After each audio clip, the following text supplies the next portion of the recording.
Hello, good morning, and here are some business news updates for the morning. The visiting IMF staff mission to Ghana will this morning begin work to assess the country's performance under the fund program so far. The exercise could impact positively on the proposed IMF board meeting and the release of some $500 million from donors. George Rafe has more.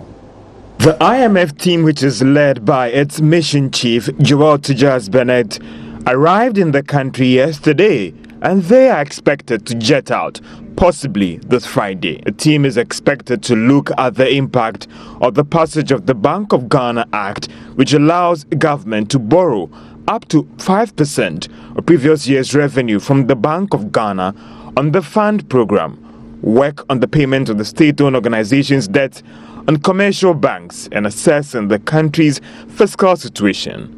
The visit has been influenced by difficulties by government in meeting some critical targets under the program, which forced the IMF to review the proposed date for its board meeting to approve Ghana's performance under the third review on 2 occasions. The fund is now proposing the middle of next month as the new date based on meeting some critical conditions. But this uncertainty hasn't gone down well with some economists like Dr. Joe Wabi, to worry this development could badly affect the economy. There can be very serious implications for investors. The fund to say that, sorry, we are unable to get the approval of senior management. Take a clear recommendation to our board. Then watch out for ratings agencies, newswire services, investors. The yields on your euro may take a hit.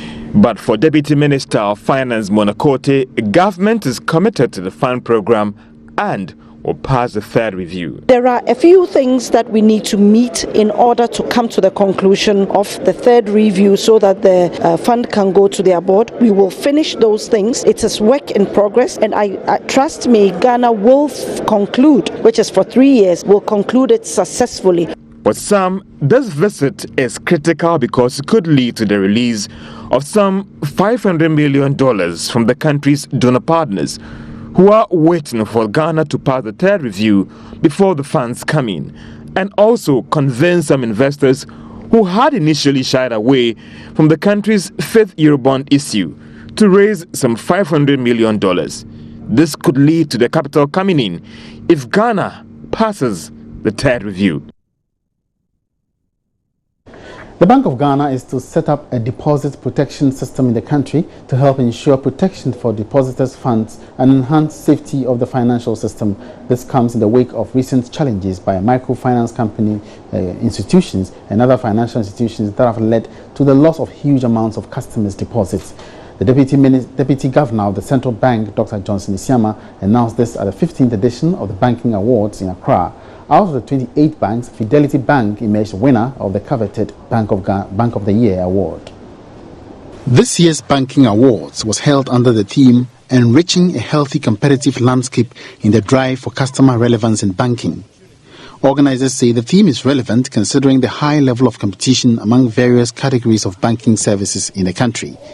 Put together by Corporate Initiative Ghana and sponsored by Vodafone Business Solutions with Multimedia as media partners, the occasion brought together various bankers as well as a section of the public to cheer successful banks. Multimedia Group was appreciated for its role in sponsoring the Best Customer Care Award. Solidarity messages were delivered by some chief executives of banks. The Deputy Governor of the Central Bank, Dr. Johnson Isiama, who represented the governor, announced the establishment of a deposit protection system in the country to ensure protection for depositors. He said the implementation of the system may, however, pose some challenges to undercapitalized institutions and other categories of institutions in the financial system. The Bank of Ghana, in collaboration with the German government, will soon establish a deposit protection system in Ghana for the first time in our history. This will ensure protection for small depositors and enhance the safety of the financial system.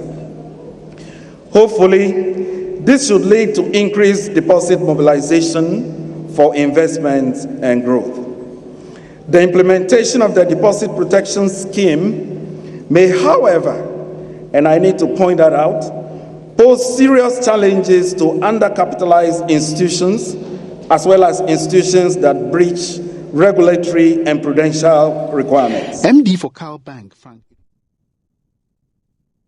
And that's all in business for now. Thank you for your attention. My name is Emmanuel Abuaji. Up next is sports.